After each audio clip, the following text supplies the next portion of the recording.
Hey everyone, I'm doing my John Maxwell and I'm focusing on this book, Put Your Dream to the Test.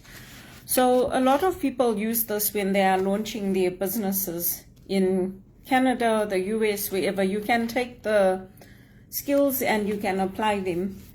And basically the questions that we have to ask ourselves is, what is our dream? What's your starting point? What are your strengths and weaknesses? And what are your current positive and negative habits? And then how long do you have to practice to get to your goal, or how much time are you going to allow yourself? So for me, when I started my master's, I did it part-time, but I did not think that it would take me over 7 years.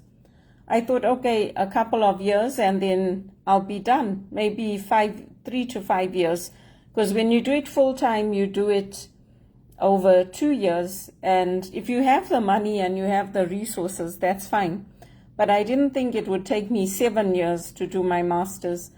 I didn't really have a choice because no one believed in me. No one was going to sponsor me or help me to get that master's. And when I started doing it, I just started doing a few courses at a time. And then when I graduated with the diploma in spiritual direction, as well as the master's in ministry and spirituality. And the thing about reaching our goals is that it always costs more than we think it's going to cost. It takes longer than we think it's going to take. And we have to know ourselves. So fortunately for me, I was passionate about it. And that's what I wanted to do. So I persevered until I graduated in 2011. But that was a long time ago, and I'm not getting the help that I need to do the things that I want to. For example, Wilma, who was then the Dean of Students, said to me, you could do a film series at your church, and you could go through questions about how God is calling us to life and what the spiritual principles are in those movies. But whenever I try to set something up, I've tried through Eventbrite, I've tried through different media and different ways. Either they want to charge me astronomical amounts to get the rooms downtown, which I cannot afford, and no spiritual director can afford because most of us do not charge for what we give. Or the parishes have other priests that want to do it, or other people that they're putting forward. So I post my things on Facebook now. Whatever movies I watch, whatever I find that's inspirational. And then other people can take those things and they can watch them and they can learn from them. Unfortunately, it's not being done in community. People are going to have to do it on their own.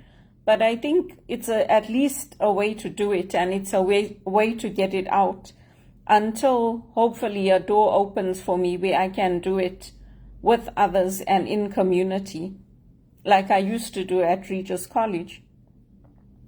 And the thing is, as women, the other thing that I've noticed in Canada, especially when they want you to get married, they keep you in low-paying jobs. Because in Canada, they get tax breaks here. So if the man is earning a lot and you earning a little, then they give you a tax break for the family. And I made it very clear, I'm not going to get married just for the sake of it. So I'm not interested in that. And we grew up very much doing what we wanted to do. We went out whenever we wanted. We went to discos. We got into the car and we went to visit friends. We had our freedom and our finances were not controlled by my mother. We were in control of our finances and we were brought up to be responsible men and women, my brother, my sister, and I. So this concept that a man must be in charge of the house or the documents must be in a man's name, to me, that's very backwards. It's a very backward system. And I don't believe in it. So there's a lot of differences between here and Canada. The other thing is that when you put your dream to the test, like people like me, we're working from home. So a lot of people become incorporated. so that they can claim the rent. They get a tax break. And for all the expenses, they get a tax break as well. So a lot of women are stepping out and they're doing it on their own, and they're refusing to let the man control everything. And the men have to adjust, because we are not going to accept it. A lot of women are not accepting it anymore. So putting your dream to the test is also about knowing your values, knowing your strengths, your weaknesses, and how long you're going to be willing to go until you can accomplish that dream. I think it's important for us, especially as women who come to North America from other places, to be strong in our voices and in what we want to achieve and accomplish, and to not give up on earning those good salaries and earning those types of salaries where we can be independent. Because our mothers didn't sacrifice for us and go through wars and go through all the struggles they did for us to land up being in low-paid minimum wage jobs. And believe you me, it's coordinated here in Canada. They do it at the executive level. Because for me, I know that if they wanted, they could have opened doors for me. My cousin Ricardo said the same thing when he used to work in America in finance. If they wanted, they could have opened doors for him. So we have to persevere. We have to try different avenues, different ways of earning an income.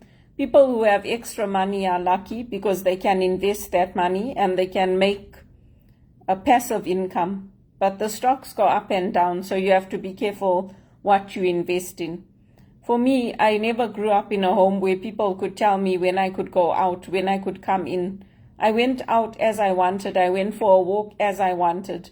I came home when I wanted. And I refused to be controlled by somebody controlling me, wanting to know when I'm going out, when I'm coming in. It's none of their business. I live independently, and I'm quite happy being independent. And that's important to me, because even when my grandparents set up their business, they set up a partnership. They had equal shares in the business, and they did it together. They worked together and they came up together. So it's important to know your history, to know what type of family you come from, and what you're going to support and not support. So for me as a woman, that's what's important to me. If you say I'm a partner, don't think that you're going to keep controlling me and finding out when I'm going out, when I'm coming in. It's rubbish. And don't think that you can hurt me or try to get to me to hurt my sister, and that I'll say, oh, that's, no problem at all, because I don't. And believe you me, the people in Zimbabwe and people in South Africa are not like people here.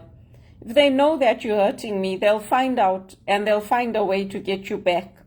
So you mustn't hurt me, and you mustn't hurt people that come here from other places, because these things, like with this investigative journalists, they won't stop until people like me can get into good paying jobs and we can succeed and be successful. And the financiers can coordinate all they want. In the end, they'll lose, just like they lost with these banks that have folded.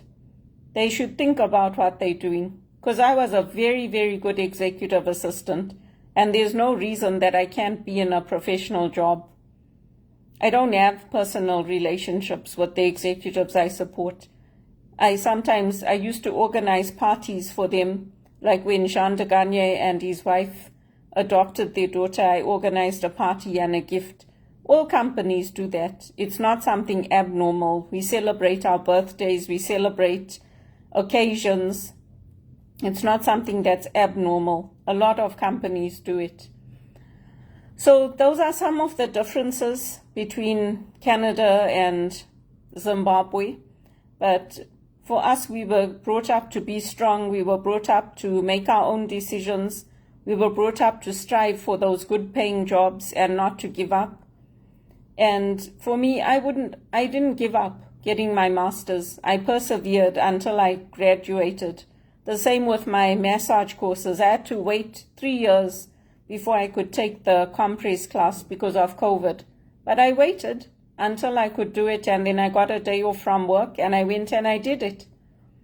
So we have to persevere and we have to be strong, because this poverty and this living in poverty is not what God wants for us as women.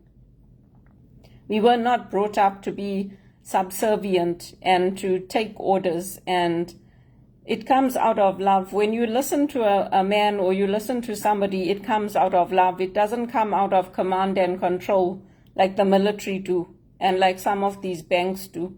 If you go to work at BMO, they have a command and control structure.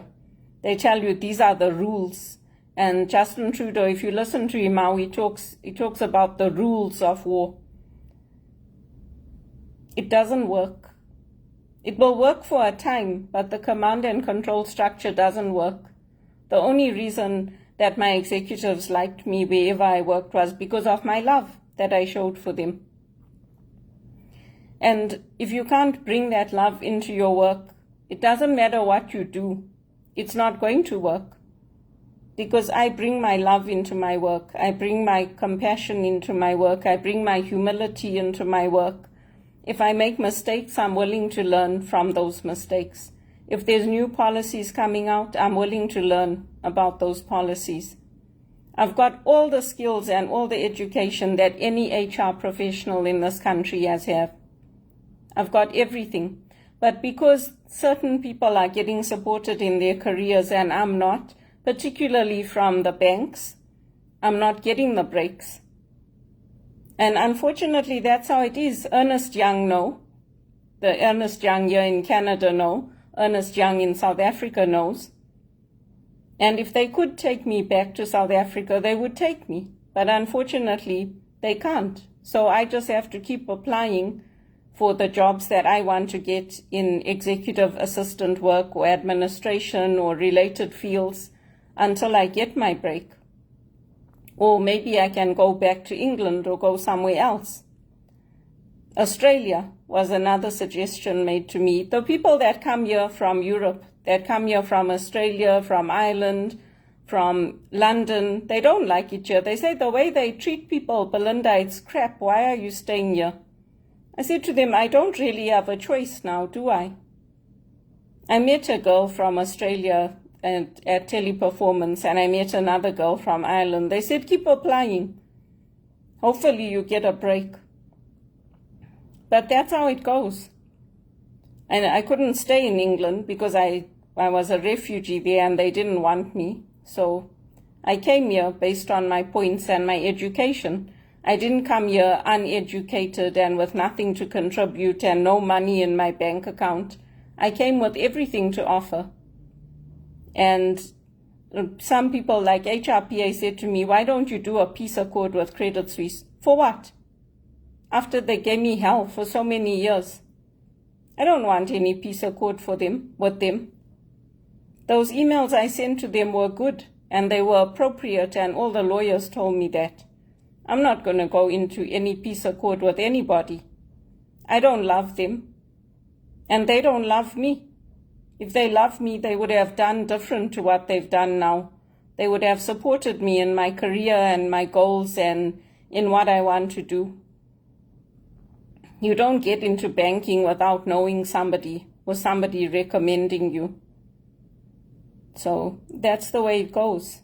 With most companies, you don't get in unless you have a recommendation or somebody can help you.